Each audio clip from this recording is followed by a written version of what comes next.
Anyhow, welcome. I know that after dinner you must be very tired, and in fact, Bob was telling me that why these people don't go to the bed, why they come over here, in fact, this session was organized because of one person who is missing. Her name is Jennifer Sims. Jennifer Sims is a leading expert on national intelligence in the United States. She was the Deputy Assistant Secretary of State for Intelligence Coordination. Most recently, the last year, she published a book from Oxford University called The Decision Advantage. Okay? And also, I teach national intelligence course at the university. I used to teach national intelligence course at the university, and I used her monographs and books in my class because she has been teaching at Georgetown University a long time. And I didn't know that she was Bob Gallucci's wife because they did use a different last name.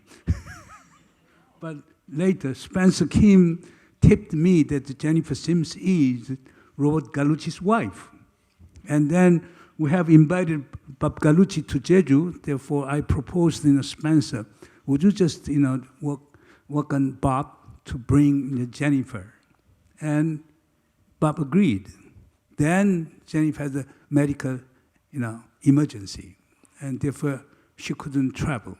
Therefore, Bob came alone. That is why, in fact, this session, special session, was framed around her presence, but we are missing her. Therefore, it will be somewhat awkward discussion. But anyhow, as you all know, that Bob knows everything. Okay, therefore he's a Mr. He's an omnipresent and and all-knowing person. Okay, therefore you can ask whatever questions. And also, I invited Spencer Kim. You may be very curious about why Spencer Kim is here. He's known as a very successful businessman in the U.S. He's a Korean American, and he runs a very innovative aerospace industry firm in Los Angeles. Okay, but people do not know about the other side of Spencer Kim.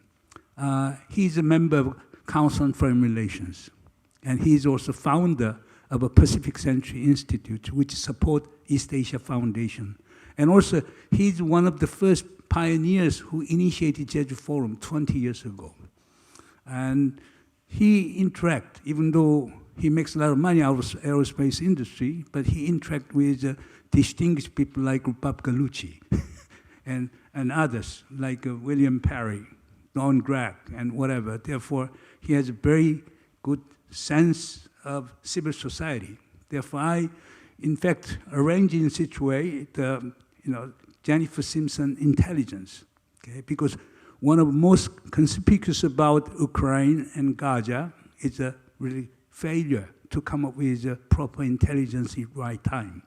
Therefore, I wanted to ask questions related to intelligence failure to Jennifer Sims and Bob about policies, because he has been dealing with political security affairs. He was Assistant Secretary of State for political military affairs.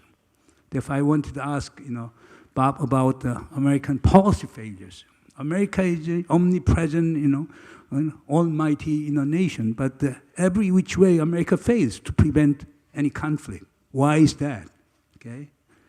And then I invited Spencer Kim as an American citizen, how American citizens look at Ukraine and Gaza, okay? And what are the implications for Korea? Those are the background. Initially, I was thinking about asking questions. Since we have only 1 hour, I will just open to the floor.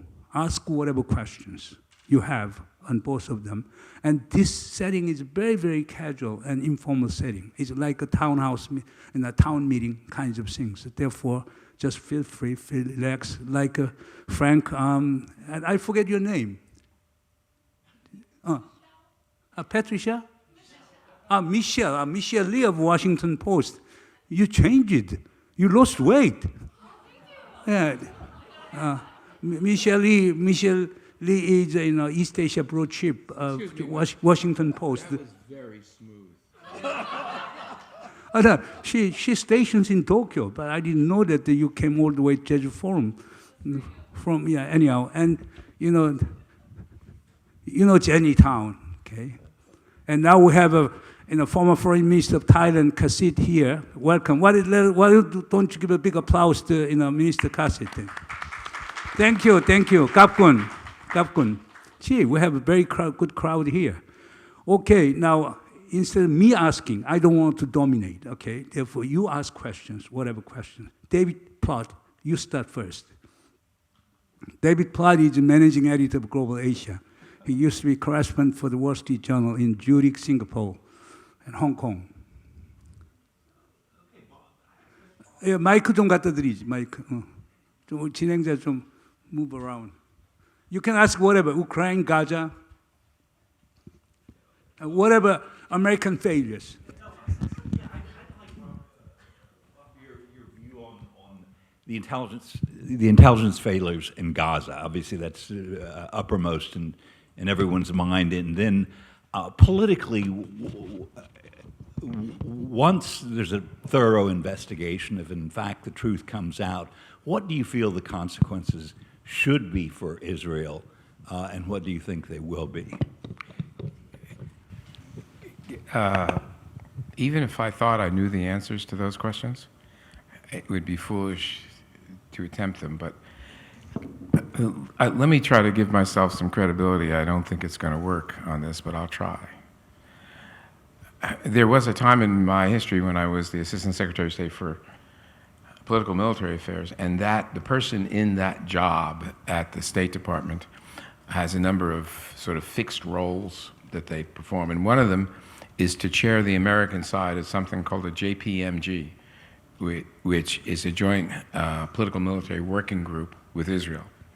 And so for 2 years, 3 years, I met regularly with whoever was in that comparable role. In this case, it was an Israeli general. And we talked about principally what the Israelis saw as their current security threat and the gaps in their ability to meet that threat, and the role that the United States might play in helping them meet that role.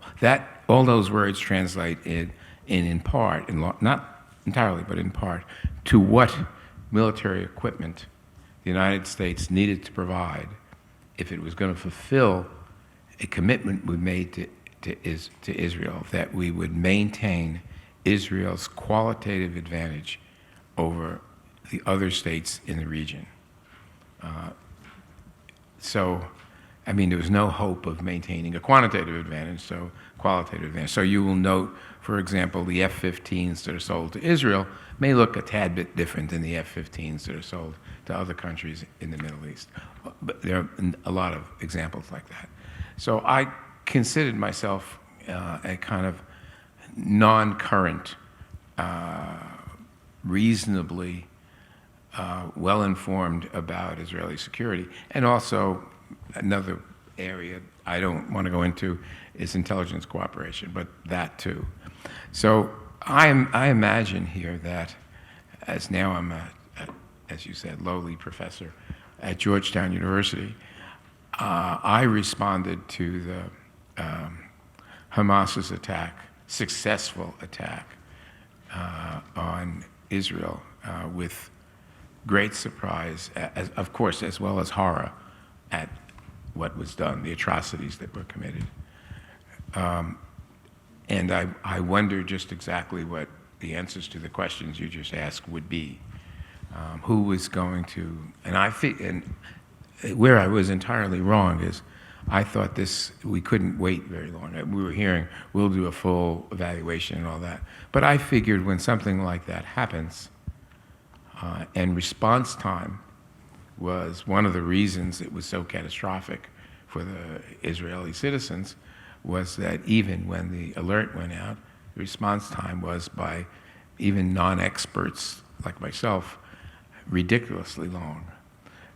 So I thought there'd be an immediate sort of hot wash over this that would come out of the Prime Minister's office. That's what I thought. I was wrong. Instead, we are still hearing that there'll come a time when we will do a full analysis and we will identify who is responsible if there were any mistakes that were made. It's hard at this moment. I mean, through this whole trip, which I've been with Spencer, I have missed my wife not being here. But at this moment, this is where she could be of most help, because she has, I've seen her in various settings address a claim of intelligence failure. Most intelligence failures are not intelligence failures. Some are. It is hard, and this one may not turn out to be an intelligence issue. We may find out that from the intelligence community there were warnings coming, even specific warnings. So that the IDF did not respond to that, nor did anyone else, is not what the IC does, the intelligence community does for a living, right? They ring the bell. They don't drive the horses or the carriages, right? Other people do that. So I don't know who's going to turn out to have screwed up in this case. I find it inconceivable that there will not be a good investigation would not find that some people did not perform.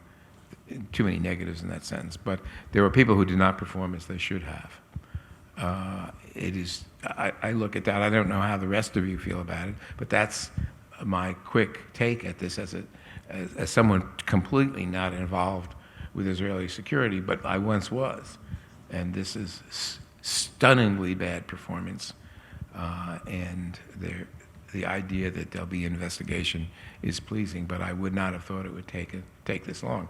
I suspect it's taking this long because of what the Israeli offensive in Gaza has looked like and what the response to that is. Frank, I know you're drinking red wine, but you have any questions? You're from Washington. Frank is a senior research fellow at the U.S. Institute of Peace. Again, another question for Bob. Just based on your diplomatic experience, what's the end game in Ukraine? Obviously, Ukraine has their own position about how far they want to go, and basically they want to reclaim everything. The U.S. and other countries may have a different position about what would be the best point to start negotiations, probably at a position where Ukraine has certain leverage. But what do you think is the end game for Ukraine from a diplomatic standpoint? No American is supposed to answer that question. No, I'm quasi-serious. In other words, this is for Ukraine to decide. It's essentially, one way of reframing that is to say that is there a settlement that both sides can live with? And right now, it appears what Russia needs and what Ukraine is prepared to give do not intersect. It appears that Russia doesn't want to give up any of the gains of 2014, never mind the period after that, but not anything that Russia has it wishes to hold on to. And Ukraine is at the other end of that continuum. Ukraine has said words like not 1 inch of Ukrainian territory, because on that 1 inch lived the Ukrainian family, and I'm not giving that up. And the things that Zelensky has said have shown no room for compromise. Now, let me say rapidly that our experience in human history is that people don't advertise their willingness to compromise. They meet, they talk, and they try to have the other side make the first concession. So I'm not surprised that we're not getting statements out of the Ukrainians or out of Zelensky himself that we'll do this in the Donbass, we'll do that there. Until they really are prepared to move, it makes no sense, because anything they say will be seized upon, and the Russians will pocket it, and it doesn't make. There's no incentive for Zelensky to do that. Once they are persuaded, and at some point, there's a sentence you all have heard: all wars must end. Now, when you're talking about the Middle East, you wonder if this isn't the outstanding exception. But it seems to me that there is going to be a saddle point, as some analysts call them, where the two sides can actually find a common spot to terminate or suspend the conflict, terminate or suspend one or the others. But it's not for me to say, well, I think they ought to give up this, and they ought to, I don't want to make territorial concessions for the Ukrainians. I mean, I view this, in case it isn't clear, as what we would have. I remember when the Iraqis took Kuwait, I was teaching at the National War College in Washington, and I remember we said, gee, we haven't had an old-fashioned invasion like that in really quite some time, right? And the Russian move a few years ago felt just like that to me. It felt like this was something out of the past. We were talking about, pre-World War II Germany making its moves around Europe. This was kind of inconceivable, but it really wasn't that. I think if Americans were being fair, we would admit that when the Soviet Union collapsed and we eventually worked so well in the early 90s with Yeltsin, we gave the Russians some assurances, and those assurances essentially were to keep some of, at least, Eastern Europe out of NATO.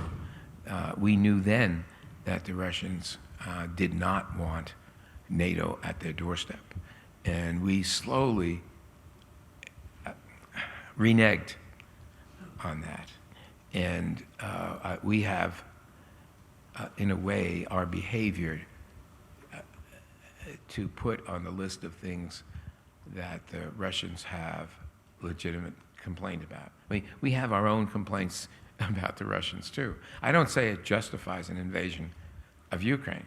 I mean, Ukraine was recognized in the Budapest Memorandum as, by the Russians, the British, and the Americans, as a sovereign state, and we all three committed to recognize the sovereignty, not to actively, positively defend the sovereignty, but to recognize the sovereignty. It's clear Russia has violated that commitment it made with the UK and the US. So they're not without fault. In fact, they are the fault.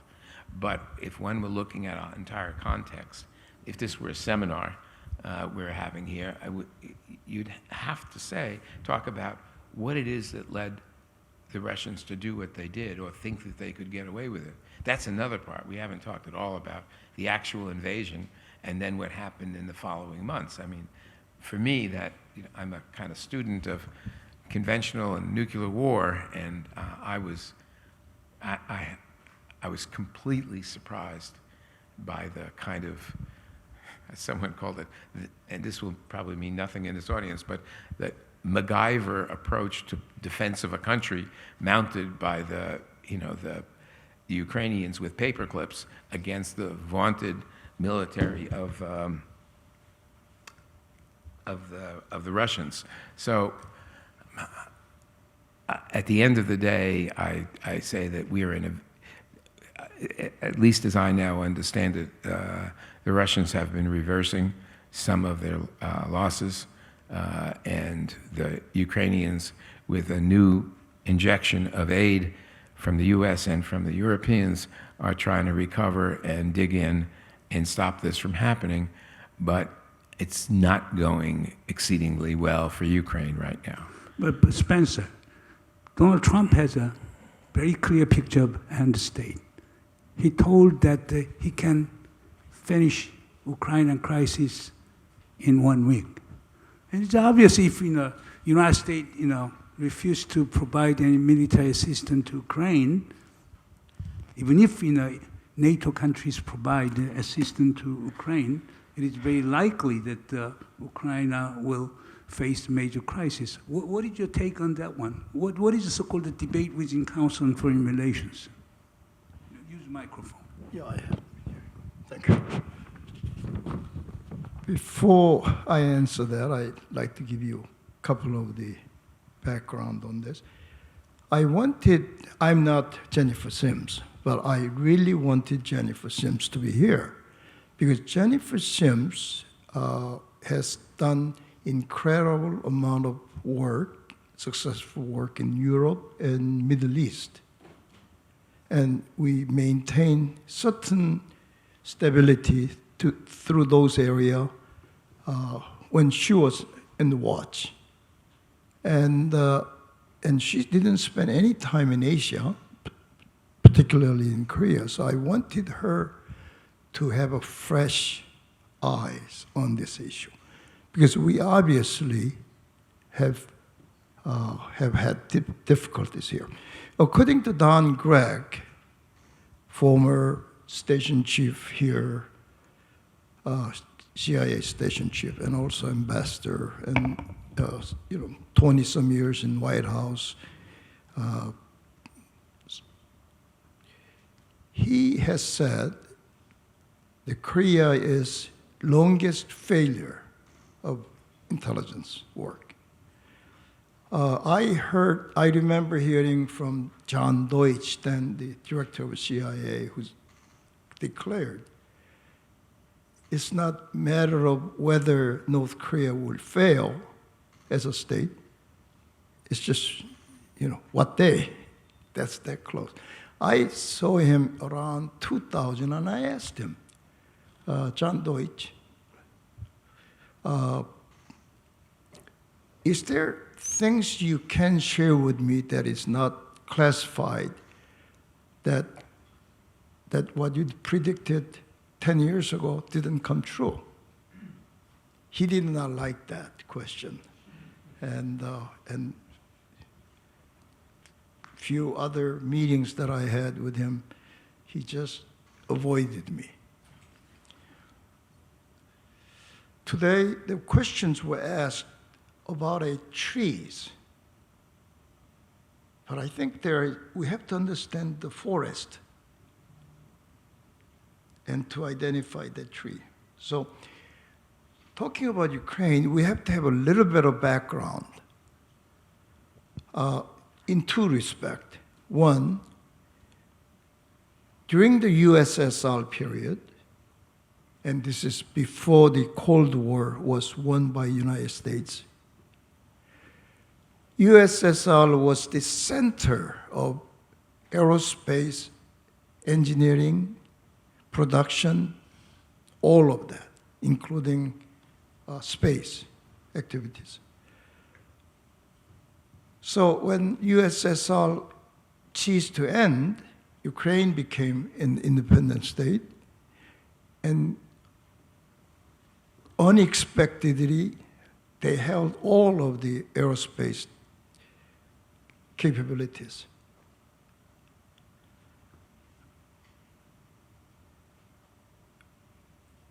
When the Cold War, I guess maybe, so the other is we had a post-Second World War winner of America that began to set up new order. And the tools we used was United Nations, IMF, World Bank, and so on. But soon we turned into Cold War, and around 1988, 89, America again was victor. And at that time, we set a rule-based but military-backed, NATO-backed strategy in Europe. And at that time, I think Bob mentioned earlier, that there was some understanding that the NATO wasn't going to keep adding members, especially toward Russia.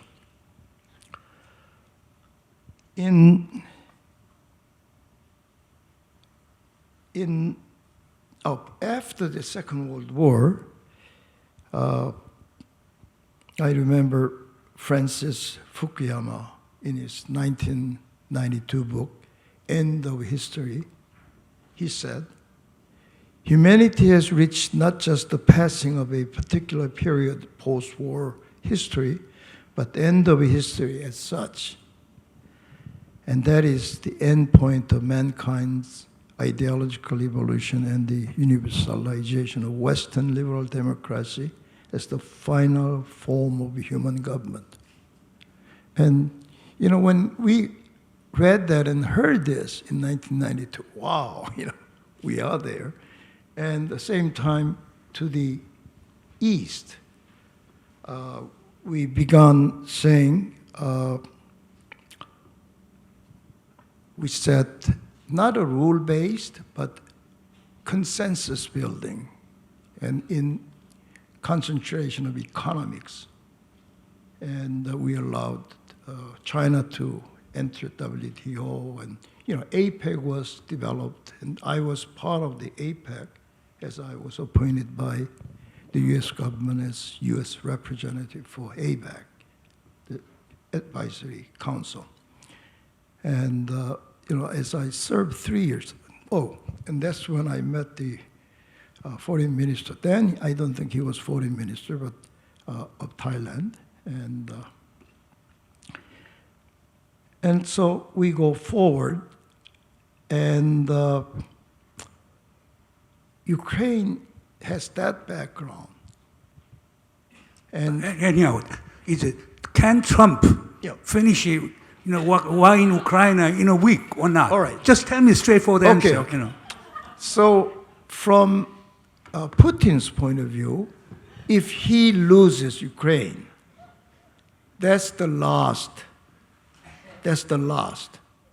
Because the others, the technology that was held in vacuum wasn't helping Soviet Union, but it wasn't helping anyone else.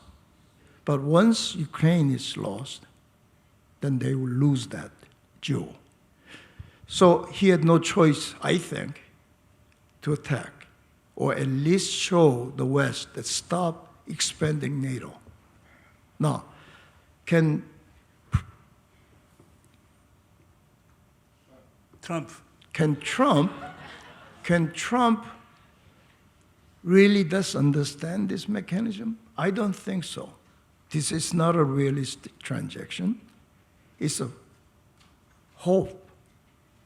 And he wants to, I think he will pull back from Ukraine if he's reelected. But Spencer, if I were American citizen, I would support Trump. If Trump is going to, you know, to stop the war in Ukraine in a week and will save American taxpayers' money. Well, That's I a don't think wonderful it is that president. simple. I don't think it is that simple. I think this is very simple. Okay.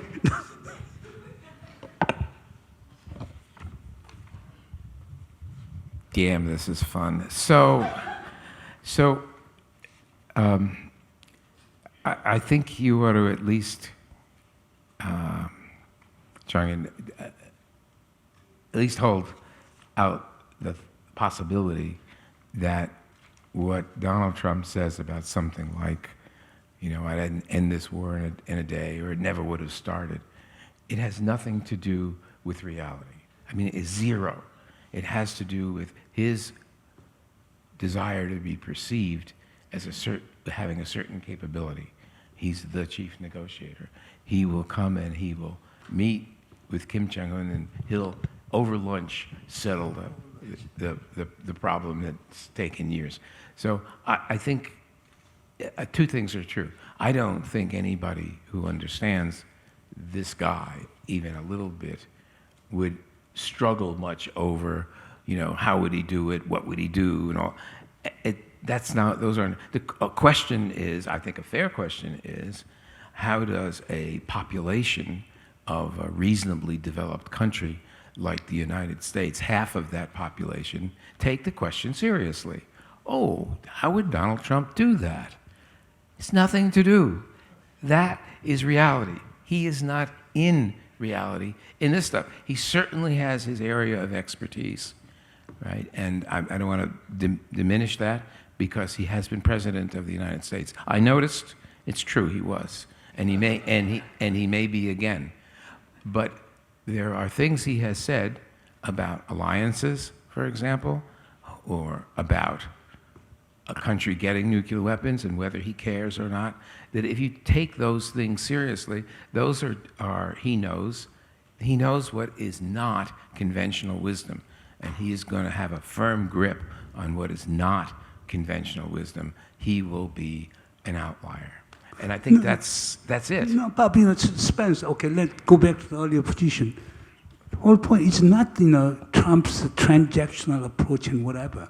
Trump might try to reflect American citizens' public opinion, okay? Americans do not want to give goddamn money in Ukraine, even Israel, okay? A lot of Americans don't want America to be intertwined with the conflict overseas. Maybe Trump can echo that kind of public sentiment. That being the case, that can change the course of American foreign policy. No, I'm asking Spencer. I know. For the record, Trump has said 2024 is our final battle. With you at my side, we will demolish the deep state. We are going to expel those horrible warmongers from our government. They want to fight everybody. They want to kill people all over the place.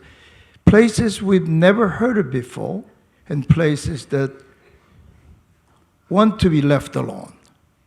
We will drive out globalists. We will cast out the communist, Marxist, fascist. We will throw off sick political class that hates our country.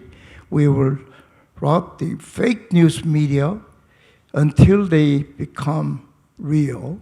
We will evict Joe Biden from the White House, and we will finish the job that we started better than anybody else. Now, what I am saying is that this is mentality Yeah, now. I understand. Okay, now, Bob, are you deep state? Are you globalist? Yeah. And you are not a fascist. You're not communist. But some people can suspect that you are deep state.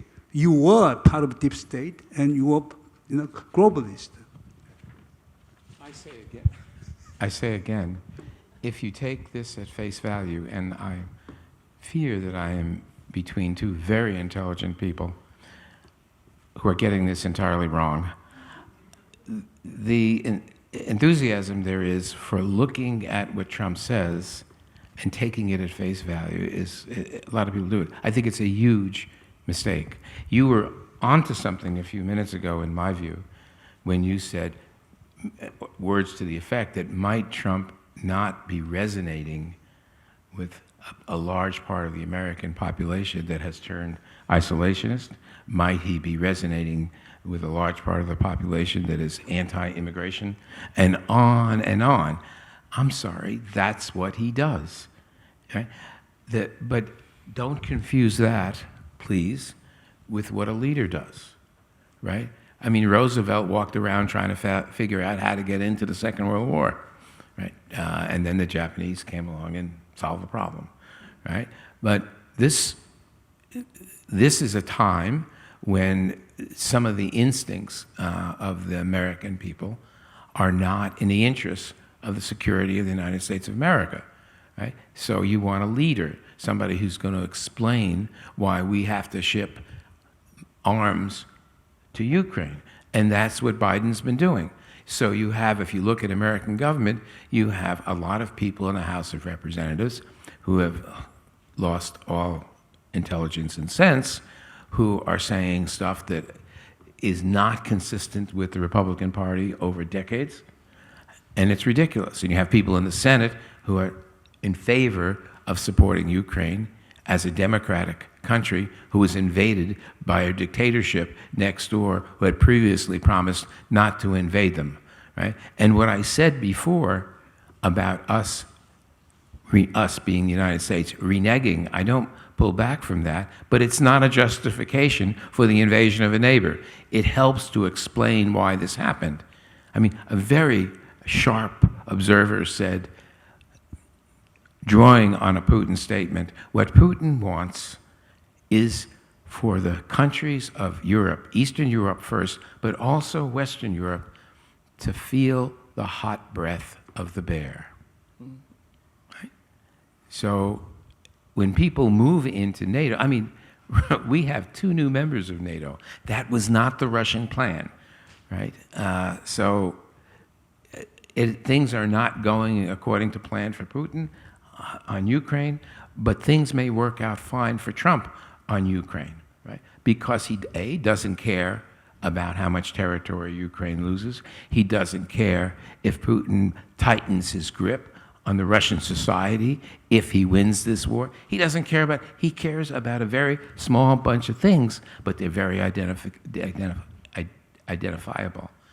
It is a mistake to believe what he's talking about is what he cares about. The resonance that you talked to before is the key issue in my view. But here, another, my question is this. I really don't think that America had a collection failure. I really don't think that America has an intelligence failure, analysis failure.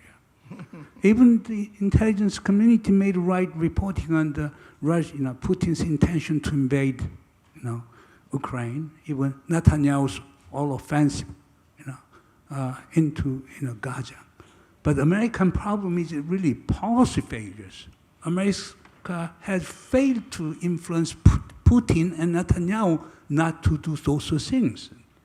Well, what did you take on this policy failure? America is a great power, okay? Omnipotent in a country. You have get all right the on that. resources. So, Jung-in, you're trying to tie you're questioning whether there is an intelligence failure or is the policy who uses the intelligence, they fail. And you keep asking me my personal supposition if Trump wins. I think Trump will leave NATO. If U.S. stops aiding Ukraine, Europe will not be able to keep up where U.S. left out. And I think Trump won't do anything. In fact, when that happens, China most likely will attack Taiwan, and U.S. won't do anything. Do you buy that argument? That's all related. That was an argument? Listen, I think what you're clearly right about is that the Taiwan contingency that we talk about can be triggered if Xi believes We won't do anything. he can, that may be too strong, but he believes it can be pulled off in a reasonable amount of time, no escalation to direct use of force by the U.S. against either China or its forces. If that, and if he concludes that by the dissolution of NATO, which I don't find entirely implausible if Trump were to become president. I don't believe he values any alliance, not the one with Korea, not the one with Japan, or even lovely Australia, no, and not even NATO, right? I don't think he values any of these things. I don't think he understands about deterrence, never mind all the other complexities of dealing with the geography in these places. But I do believe you're right, Spencer, that these things are connected in the minds of these people. And it is not only Beijing, which will take note of what would happen in Europe, but right now, your favorite friend, Kim Jong-un, will take notice too. He's wrapped his arms around Putin, and Putin has hugged back. So yes, I think there is more connection than there normally would be between these things, and also because, as you described, something catastrophic could happen in terms of Trump's presidency. He might not regard it as catastrophic, but people who have listened carefully to Trump's response to briefings he has received by the Joint Chiefs of Staff have been awestruck by the depth of his ignorance. Not stupidity here, ignorance. He just doesn't know post-World War II history. I mean, your little march through post-Second World War, I think he could have been doubled his knowledge if he had been here to hear it. So this is a very special problem, I think, for the American democratic system. It's a special problem for the American electorate. For some of us, it appears that somehow we all managed to skip critical thinking 102, and there seems to be no objective basis for valuing any source of information over any other source of information. So there's much potential for Russian and Chinese manipulation through the election, as particularly the period we're moving into now. So I'm not optimistic about any of this, but I say again, if you're going to deal with it, and I think all of us could be affected by it, whether you live in Korea or you live in New Jersey, you should not start with taking the Trump position at face value. That's a big mistake, and you've got to see what Trump sees in this and how he plans to use it. And I don't think that's subtle stuff. I think it's knowable, and you can calculate it. Michelle, you have been covering Taiwan. Okay. What is your take on that? And after that, Ambassador, okay? Michelle, I will give you a chance. Actually, when you were talking about it, when you were just talking, Bob, I was thinking about there was a CODEL visit to Taipei this past week. And a lot of it was it was a Republican-led CODEL, but it was bipartisan, and it was about sort of reinforcing the U.S. support for Taiwan with, the new president there. But I wonder if, part of the concern too from the American end is the division in Congress when it comes to now Ukraine aid, and which has spillovers to Taiwan aid, Taiwan defense package, and just curious, like your take on sort of the inaction of the American Congress as well, and just inefficiency there, and how that could play in under a Trump presidency, like whether that would sort of enable this sort of view from Trump of the depth of ignorance that you're talking about, and like what role the really uniquely hamstrung Congress will have in the future of the American foreign policy in these major conflicts and the potential conflict cross-strait relations. Anyhow, the Ambassador? That was a question. Oh, you have a question? Okay, you want to reply to that one? That was a question, wasn't it? Yeah. Okay, Bob, you make a very short answer. Very short answer. And then we'll go to you. Okay. I've said Both ambassadors. Okay. Okay. we got to finish that one first. All right. So I've complimented more than I should Professor Moon's, I thought, very perceptive observation that what you're getting from Trump, that you seem to marvel at, me being you in that sense, you seem to marvel at how it resonates with the American people. That's the point, I mean, he's very skilled at that. And let's turn that now back on your question. What does it mean that the President of the United States, who is not of the same party as the House of Representatives, is confronting a hostile reaction to his policies, no matter what? The no matter what is provided that's what Trump asks Republicans to do. It doesn't work in the Senate nearly as well, but it does work in the House. There are those very brilliant Republicans, that small group, who will do, from my perspective, catastrophic damage to American interests at home and abroad. But if Trump directs them, we've seen it happen, and news media generally, the way I listen to it, is amazed that they will follow a course that is quite inconsistent with the Republican Party and walk away from American commitments abroad as though they're not America first. All right, no, actually they are. You're not America first. But the American people aren't seeing that, and I think that is owed, in large part, but not entirely, to the skill of Donald Trump. Right? And what it takes, in the White House particularly, then is leadership. That's what leadership means. If everybody wants to go that way, your qualities as a leader aren't tested. It's when you bring the public around to what is a not obvious position to defend an interest in a sense, for our interest, that's leadership. Okay, now, the gentleman and lady, madam, Okay. would you identify yourself first? Amira Agarib, Ambassador of Sudan to South Korea.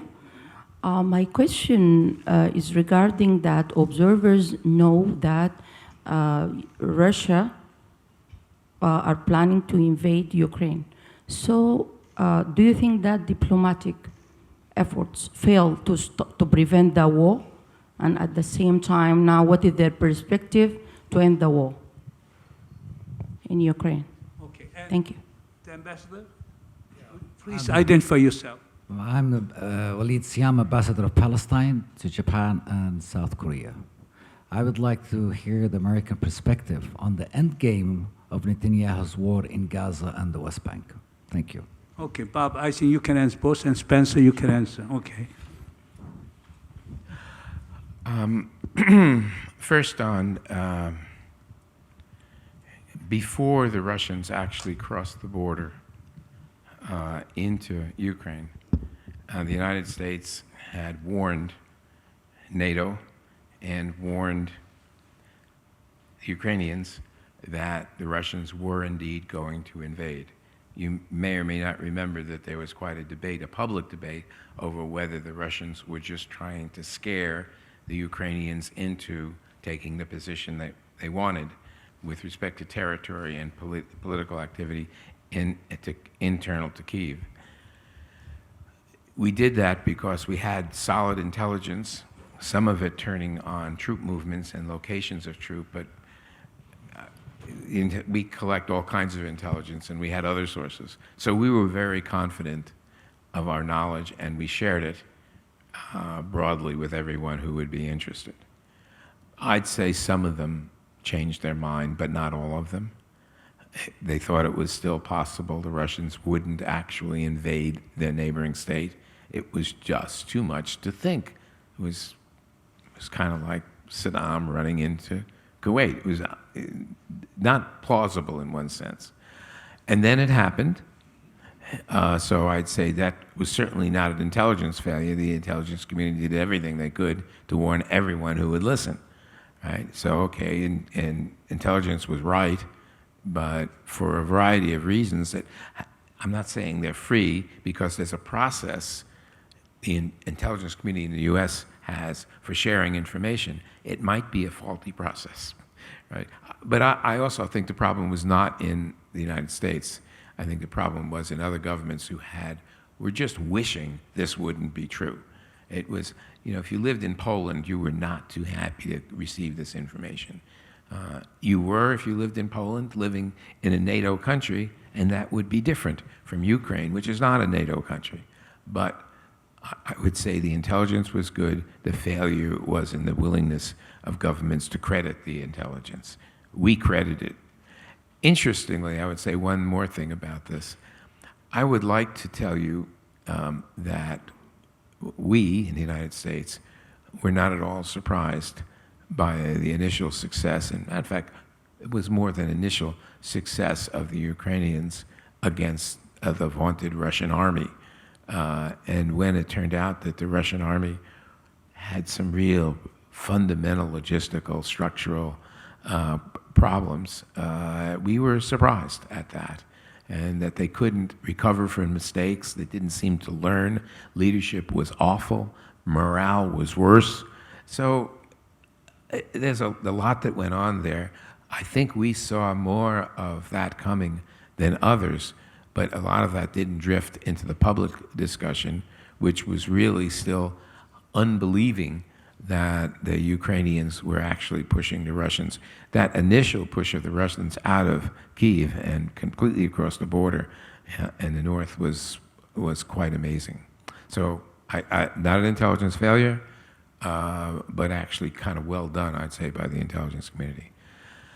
The second question, if I've got it right, is what's Netanyahu's plan? Is that the question? I mean, let me back it up and not be bound just by the walls of your question.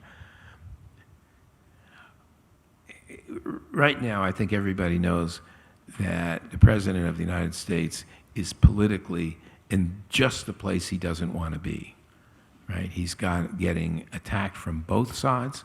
He's getting attacked from the left, generally the left, over his failure to be tough enough with Netanyahu, and then attacked from the part of the right anyway for his abandonment of Israel in its time of need. So he is in a can't-win position, and it's an election year, and we're only 6 months away. So before I say something critical now, I want to admit that this guy, the president, who I know somewhat, is struggling right now. It's written all over his face.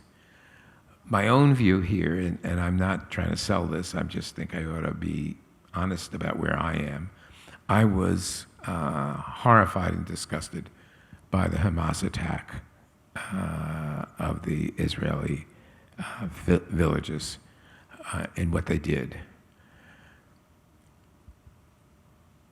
When Israel responded, I expected, of course, an Israeli response that would be robust.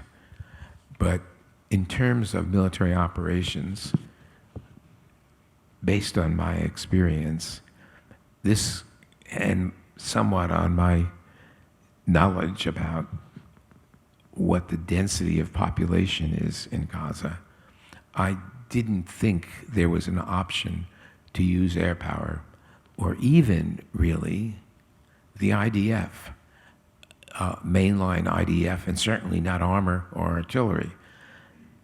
I expected a special operations force. I expected it to be bloody, but a lot of blood was going to have to be shed by the IDF special ops community. Those of you who only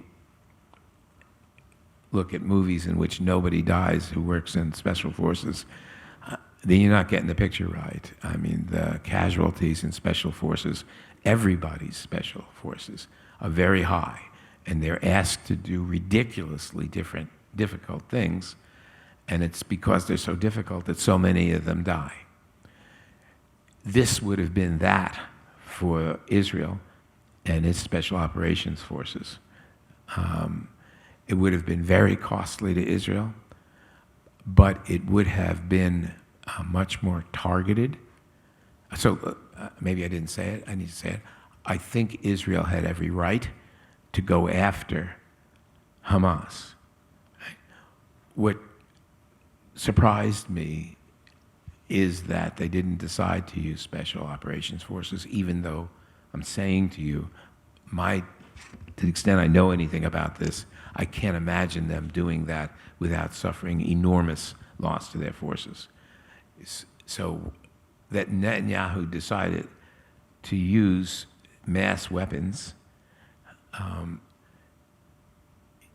might be explained for some in an initial response as not wanting to have Israel suffer massive losses to its most elite military right after suffering the attack from Hamas on their own territory, on Israeli territory. However, that didn't go on for 2 days. It's gone on a lot longer. And the character of the weapons hasn't changed. If anything, at certain points, it's gotten worse.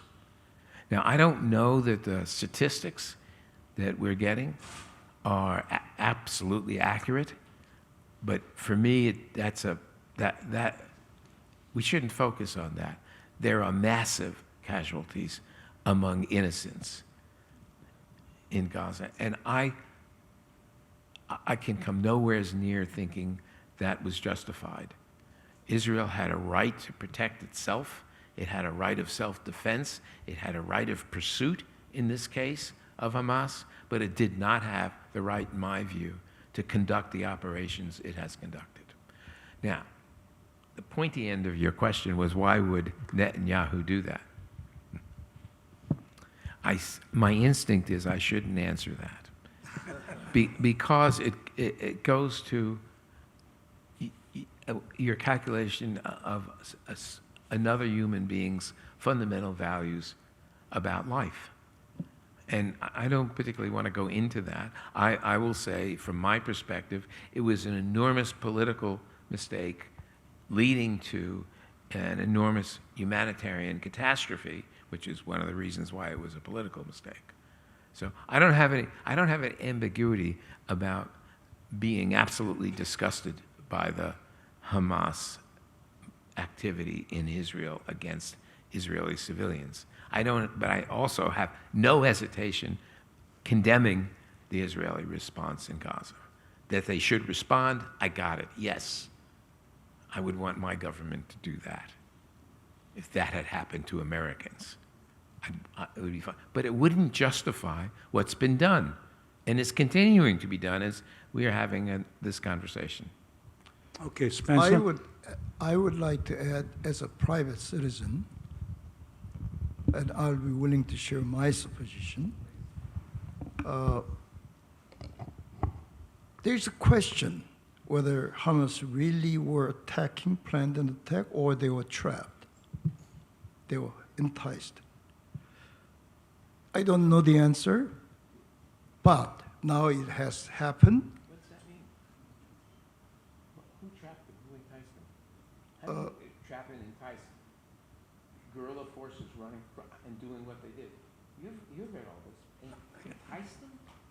No. Okay, let Spencer continue, and we discuss after. Whether or not, there's people argues that that's what happened, and I don't know enough to judge one way or another. But at this point, now all this has done, Israel is not going to stop emptying as much of Gaza and the West Bank of Palestinians, and annexing territories that is empty. There are more than 4 million that left from the area, and energizing radical Islamic terrorism, increasing Iran's influence, and probably destabilize that area further and further. Whoever that started that action, did they know the consequences? I don't know, but I don't think they will be happy today. Okay, now. Okay, give a microphone. Okay. When the Americans fought against the British, what they called terrorists, the Palestinians are fighting the Israelis because Israelis are occupying them for 76 years and has a closure on Gaza for 17 years. And when we fight against the Israelis, we are labeled as terrorists. And when we defend ourselves, we're labeled as terrorists. Who gives the right to call us the terrorists? We are freedom fighters. I am against what happened on October the 7th. Don't take me wrong. Killing civilians is not the way to fight. But that does not justify what Israel is doing in Gaza today. I thought I said that. Yeah, you said that. So we Palestinians have to find a way to get rid of this colonial Israelis. And I think the United States has to be effective in forcing a two-state solution, which it has been managing it, but has not solved it. So it's time to solve the problem, the core problem of the two states. Thank you. Bob? Yes. No, here, everybody support the two-state solution. If you support, applause. But you don't know what is meant by two-state solution? That is what agreed in Oslo. Okay, Palestinian state, Israeli state, they live peacefully. Okay, and I think American government officials support the solution. And for that reason, let us give a big applause then. You're American citizen.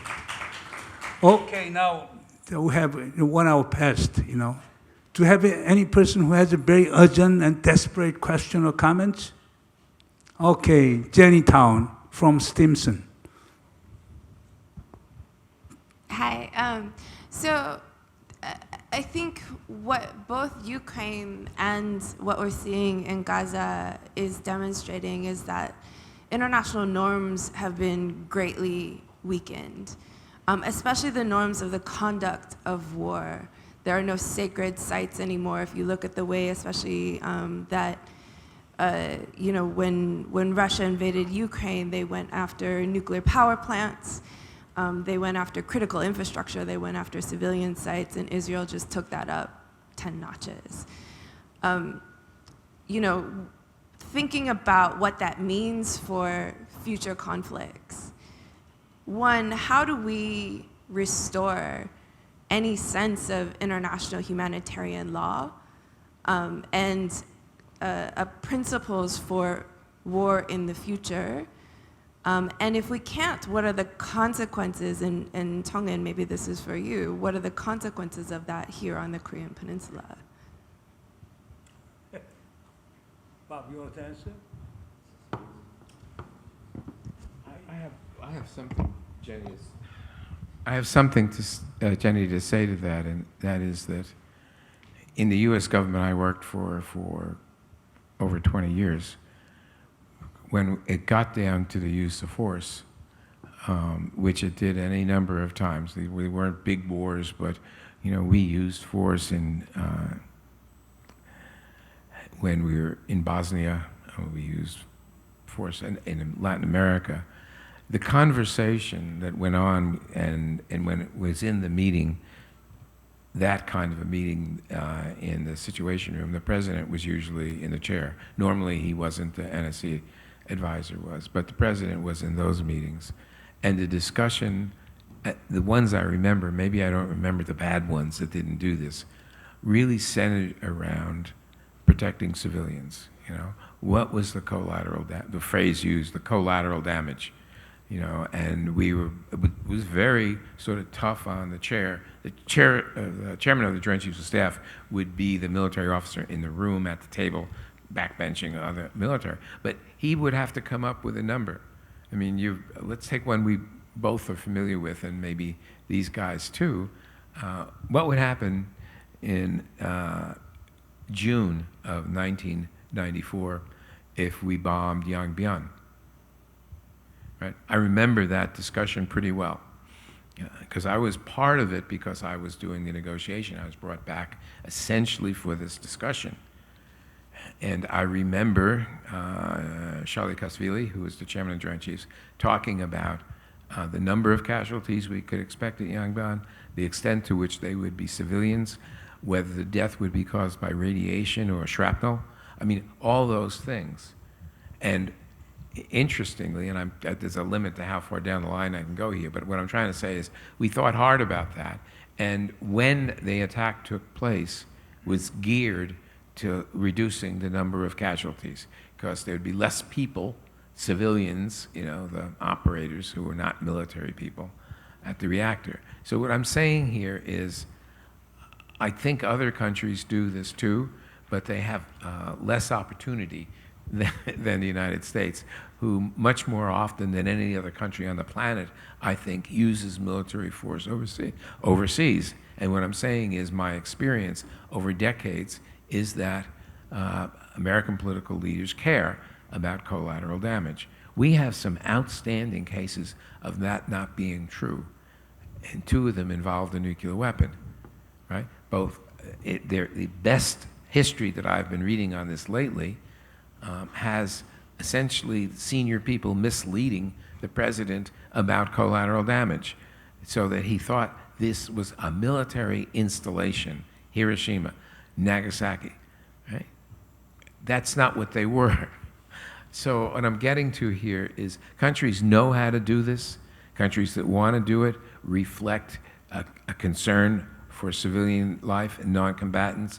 If you look at the laws of war, that's required. If you look at the concept of just war, if you happen to be at Georgetown University, you would do that. So I think what you say is we need more of that, and if we had more of that, there'd be less atrocity.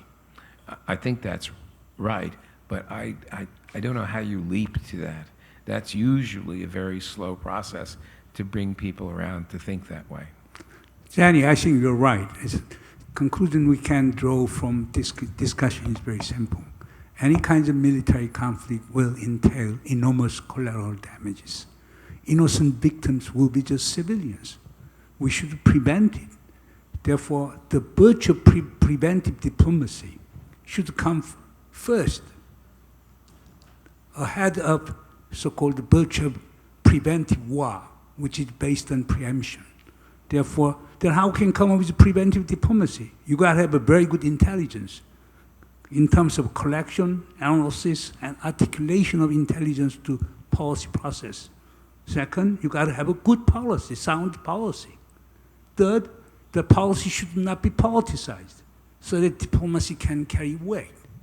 And I think what South Korea should learn from Ukraine and Gaza is very simple. We come up with right intelligence, we should come up with the right policy, and we should come up with the right politics. Don't mess around. In that way, we can prevent war. In that way, we can avoid the victims of innocent citizens. I will conclude. Let us give a big applause to Bob and Spencer. Thank you.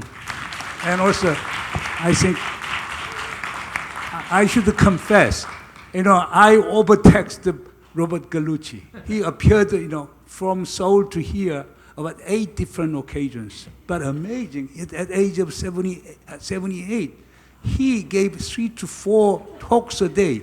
Let us give one more big applause to him.